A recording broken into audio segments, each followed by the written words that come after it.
दोस्तों, सबसे पहले सब्सक्राइब करें, नोटिफिकेशन बेल दबाएं और सबसे पहले वाली ऑप्शन ऑल करें, जिससे हमारी आने वाली नई वीडियो की नोटिफिकेशन आपको फ़ौरन मिल जाए। जय श्री राम भक्तों, ये कथा ध्यान से सुनिएगा।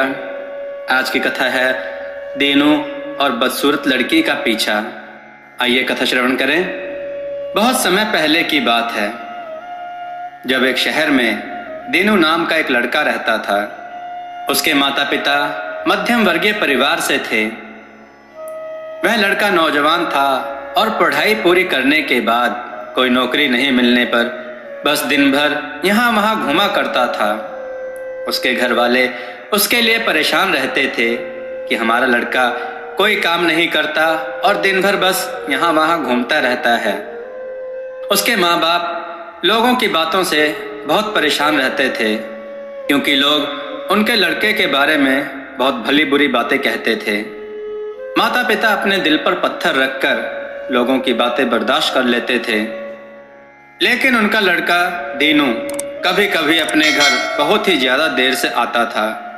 कभी कभी दीनू रात भर बाहर घूमता रहता था अपने दोस्तों के साथ। इसलिए उसके घर वाले दीनू से परेशान रहते थे। सुबह उठते ही दीनू अपने दोस्तों के साथ गाड़ी में यहाँ वहाँ घूमने के लिए निकल जाता था और फिर लगभग शाम को घर आता था। फिर थोड़ी देर बाद वह वापस से अपने दोस्तों के साथ निकल जाता था और फिर सीधे रात को देरी से घर आता था। दीनू की यह आदत बहुत बुरी थी। दीनू के माता पिता ने दीनू को बहुत समझाया, किंतु उसके कान पर जैसे जूं तक नहीं रेंगती थी। वह इतना ढीठ हो गया था कि माता पिता की बातों पर बिल्कुल गौर नहीं करता था। एक दिन दीनू वापस से देर रात घूम रहा था, लेकिन उसके सभी दोस्त घर जा चुके थे। सिर्फ वही अकेला बचा था, इसलिए वह अकेले पैदल घर आ रहा था। वह जिस रास्ते से आ रहा था वह रास्ता बहुत ज्यादा सुनसान और अंधेरे वाला था। वह चुपचाप बिना कुछ सोचे अपने घर की ओर आगे बढ़ रहा था। उस जगह पूरी तरीके से सन्नाटा था, कुछ भी आवाज नहीं आ रही थी। इतने शांत माहौल में दीनू चुपचाप अपने घर की ओर आगे बढ़ा जा रहा था। अचानक से दीनू को ऐसी आवाज आती है जैसे कि उसका कोई पीछा कर रहा हो। दीनू तुरंत ही अपना सिर पीछे घुमाकर देखता है और उसे कोई दिखाई नहीं देता। जैसे ही वह अपना सिर आगे करता है, वह देखता है कि एक काला साया तुरंत ही वहां से गुजरा है। दीनू थोड़ा सा घबरा जाता है। यह सब देखकर दीनू अपने कदम आगे बढ़ाता है और वापस से घर की तरफ धीरे धीरे बढ़ने लगता है। वापस से पूरे तरीके से सन्नाटा छा जाता है। थोड़ी दूर आगे चलने पर दीनू को ऐसी आवाज पीछे से आने लगती है जैसे कि उसे कोई बुला रहा हो। दीनू थोड़ा सा घबराया हुआ पीछे की तरफ देखता है तो उसे कोई दिखाई नहीं देता। दीनू वापस से आगे बढ़ने लगता है। अब उसके कदम तेज हो जाते हैं। दीनू जैसे ही आगे बढ़ता जाता है, उसे आवाज तेज सुनाई देने लगती है। उसे ऐसी आवाज आने लगती है जैसे कि उसे कोई बुला रहा हो, जैसे कि उसे उसके दोस्त बुला रहे हों। दीनू जब पीछे मुड़कर देखता है तो उसे कोई दिखाई नहीं देता।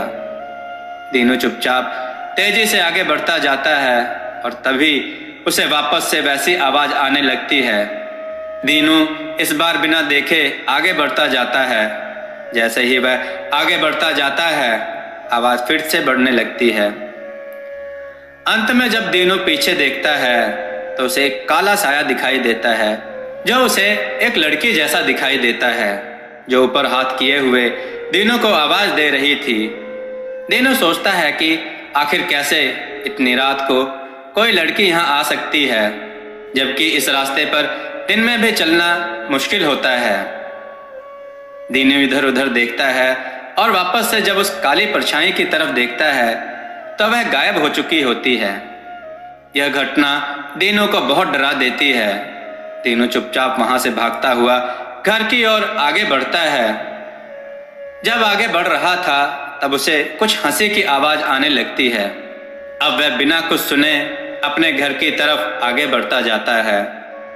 थोड़ी दूर आगे जाने पर दीनू को लोगों का कुछ समूह दिखाई देता है। तब दीनू को कुछ राहत मिलती है। दीनू तुरंत भागते हुए उनके पास जाता है और उनके पास जाकर खड़ा हो जाता है। जब दीनू उनके पास पहुंचता है तब वह देखता है कि उस समूह में खड़े सभी लोग उसे अजीब तरीके से देख रहे हैं, या फिर कह सकते हैं कि घूर रहे हैं। और थोड़ी देर बाद वे सभी दीनू को घूरते हुए एक डरावनी सी मुस्कान देने लगते हैं। दीनू उनसे बहुत ज्यादा डर जाता है और वहां से भाग जाता है। दीनू अब दौड़ते हुए अपने घर की तरफ जाता है। वह बस पहुंचने ही वाला होता है कि तभी उसे लगता है कि पीछे कोई है जो उसका पीछा कर रहा है, लेकिन वह पीछे मुड़कर नहीं देखता और आगे बढ़ता जाता है। फिर से आगे बढ़ते हुए दीनू को किसी के कदमों की आवाज सुनाई देती है जो कि उसका पीछा कर रही है, लेकिन दीनू फिर से पलटकर नहीं देखता। आगे बढ़ते रहने पर दीनू को वह आवाज आती है। वह कुछ समय बाद तंग आकर पीछे मुड़कर देखता है तो उसे दिखाई देता है कि एक ऐसी लड़की जो शरीर से थोड़ी झुकी हुई और एकदम बदसूरत, जो ढंग से चल भी नहीं पा रही थी, वह दीनू का पीछा कर रही थी। लेकिन उसका चेहरा बहुत ही भद्दा था, साथ ही बाल भी बहुत लंबे थे और दोनों हाथों को आगे फैलाए हुए आगे चली आ रही थी। दीनू यह देखकर बहुत ज्यादा डर जाता है और भागते हुए अपने घर में चला जाता है। उस दिन दीनू बहुत ज्यादा डर जाता है और ठीक से खाना भी नहीं खा पाता और सोने चला जाता है। तब उसे नींद भी नहीं आती, लेकिन एक समय बाद जब उसे नींद आ जाती है तब वह सपने में भी डरावनी चीजें ही देखता है और उसकी नींद खुल जाती है। वह रात दीनू की सबसे डरावनी रात थी। उस रात दीनू को किसी भी तरीके से नींद नहीं आ रही थी। दीनू बहुत घबराया हुआ था, पूरे शरीर से पसीना बह रहा था, मानो किसी ने उसे नहलाकर बिठा दिया हो। वह बस चादर अपने सिर तक ढके हुए लेटा हुआ था। वह बहुत ज्यादा डरा हुआ था और सुबह होते ही वह अपने माता पिता के पास जाता है और अपनी सारी बातें बता देता है। तब उसके माता पिता उसे बहुत ज्यादा डांटते हैं और फिर उसे समझाते हैं, लेकिन दीनू को बुरा बिल्कुल भी नहीं लगता। इस बार दीनू को अपने माता पिता की डांट बहुत अच्छी लग रही थी। दीनू रोता हुआ अपने माता पिता से लिपट जाता है और माता पिता उसके सर को सहलाते हैं और उसे लाड प्यार करते हैं। उस दिन के बाद से दीनू ने बाहर घूमना बिल्कुल कम कर दिया था और वह नौकरी की तलाश में अब घूमता था, लेकिन रात होने से पहले वह घर आ जाता था।